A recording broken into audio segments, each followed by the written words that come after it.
आपने कुछ देर पहले कहा कि दाल में कुछ काला है। हमें तो कुछ दाल काली नहीं बल्कि पूरी दाल काली दिखाई देती है।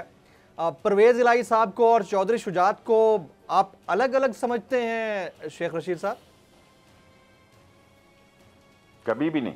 मैंने वहाँ बचपन गुजारा है, मेरे भाइयों जैसे हैं। शुजात की मैं ज़्यादा रिस्पेक्ट करता हूँ। और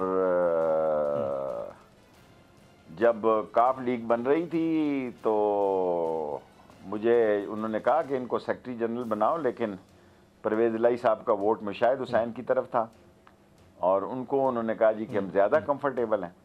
तो मैंने कहा ठीक है, मैं फिर एक सीट की अपनी पार्टी बना लेता हूँ। मैं भी अपनी बात कम से कम मीडिया पे तो अपना चूरन बेचूँ ना, बजाय इसके कि मैं किसी ताबे होकर अपनी स्टेटमेंट दूँ। तो मैं शुजात और परवेज को पहला आदमी हूँ, पहले दिन से कह रहा हूँ कैसे हो सकता है जी, ये शुजात का कमरा है, ये परवेज का कमरा है, ये निकलेगा तो वो देखेगा, वो निकलेगा तो ये देखेगा। और रिश्तेदारी भी आपको पता है, बहनें हैं एक दूसरों के घरों में, तो कैसे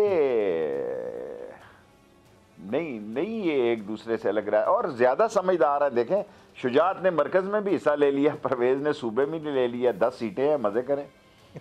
देखें ना, इससे बड़ा कमाल क्या मैं है यही कि पूछना चाह रहा था। उधर नहीं, मैं बाकी सबको बेवकूफ बनाया। मैं यही पूछना चाह रहा था आपसे शेख साहब, मैं यही पूछना चाह रहा था आपसे। चौधरी परवेज इलाही साहब के लिए उनका मनसब ज्यादा इंपॉर्टेंट है। सर जी, मुशर्रफ और वो मर गए हमारे एक प्रिंसिपल सेक्रेटरी थे मुशर्रफ, ये तय हुआ कि अख्तर हमायूं को प्राइम मिनिस्टर बनाया जाए।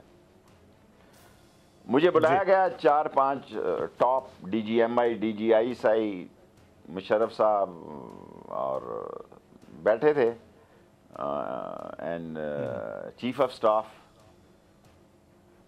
तो मैंने उनको कहा जी मैं हमायूं को वोट नहीं दूंगा। मुशर्रफ एकदम खड़े हो गए, उसने कहा क्या कह रहा है शेख रशीद।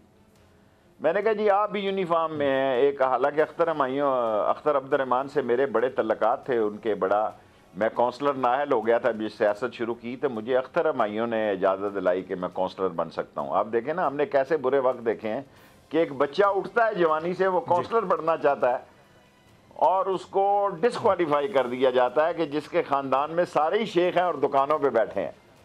और मैं साइकिल पैडल मारता हुआ अख्तर अब्दुर्रहमान के घर पहुंच जाता हूं। बाद में मैंने कहा जी मेरा, वो कहता तू पहुंच कैसे गया। मैंने कहा जी मैं पहुंच आया हूं। और वो फ़ोन उठाता अख्तर हमायूं का वालिद अख्तर अब्दुर्रहमान, वो कहता भी ये लड़का नौजवान है, ये कहता है मैंने काउंसलर बनना है, कोई इसकी रिपोर्ट है। उसने कहा यही तो डर है कि इसकी रिपोर्ट कोई नहीं है। उसने कहा इसको इजाज़त दो। फिर अगले दिन मैंने कुर्सी के निशान पर इलेक्शन लड़ा और मैं जीत गया। मेयर हार गया 1 वोट से, दूसरी दफ़ा 2 वोट से। सो ये कहना कि चौधरियों को समझ नहीं है, उनको सारी समझ है। लेकिन एक बात मैं आज आपके प्रोग्राम में कहना चाहता हूँ दिल से, अपने तजर्बे की बुनियाद पे। जो आदमी इस वक्त में चालाक बनेगा, उस्ताद बनेगा और चालाकी का मुजाहरा करेगा और 2 तरफ चलेगा, वो मारा जाएगा। इस वक्त लोग इमरान खान के साथ हैं, कल का अल्लाह को पता है। और जो चालाकी करेगा अपनी सियासत को दफन करेगा, जैसे नवाज शरीफ की लीग ने और शहबाज शरीफ की लीग ने, शीन और नून ने अपना सियासी जनाजा निकाल लिया। कहीं आए, रोज़ कहते हैं कल आ रहा है, परसों आ रहा है, तरसों आ रहा है।